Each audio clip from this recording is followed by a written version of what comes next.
And you can see what it looked like before here. So it's not like super dark, way darker than it was. I used the Morocco method, which I'll post their link below. Here's like their webpage.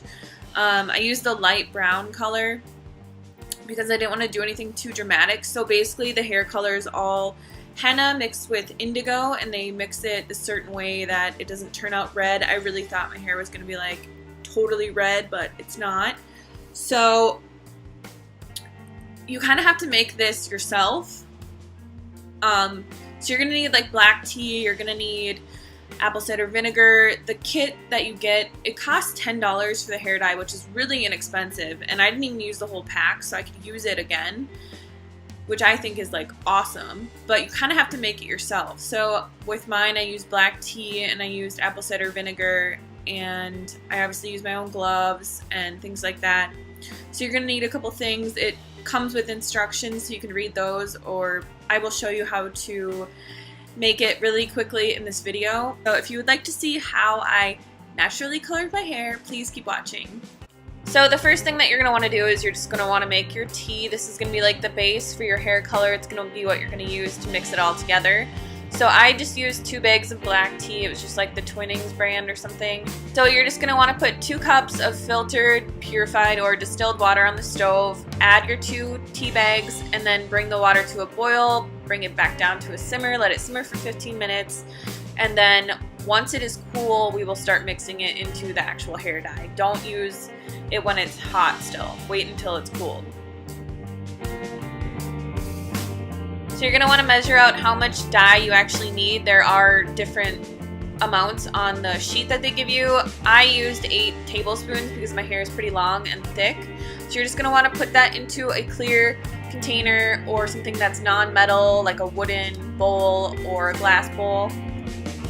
And then we're just going to slowly start mixing in our cooled tea. So you're just going to pour it in, mix it, keep pouring it, mixing it. You don't want it to be too runny. You want it to be kind of thick, because you're going to need to leave this on your head for a while, so you don't want it dripping down your face or anything like that.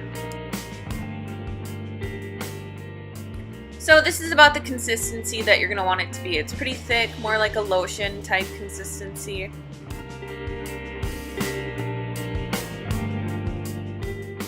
So after the dye has had time to sit, you're ready to color your hair. Just make sure to brush it out really well.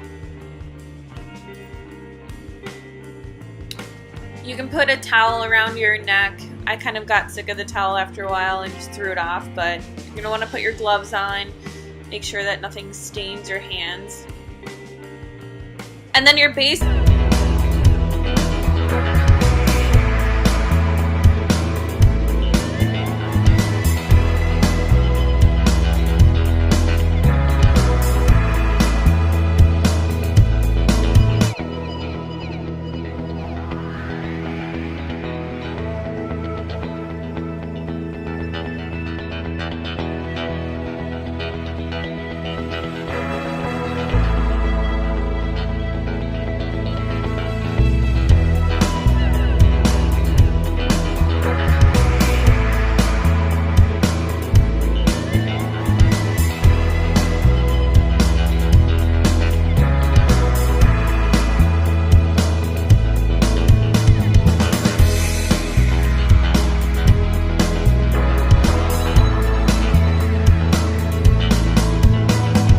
Those circumstances, and I work in conjunction with professionals in alternative fields and mainstream medicine whenever this will benefit my client.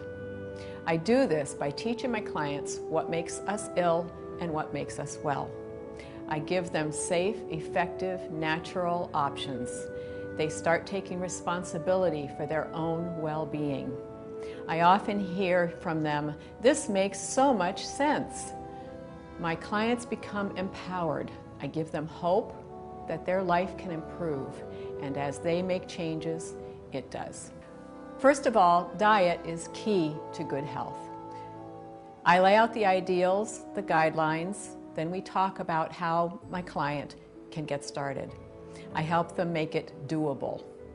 I have been studying nutrition for almost 40 years, and I have seen many fads come and go.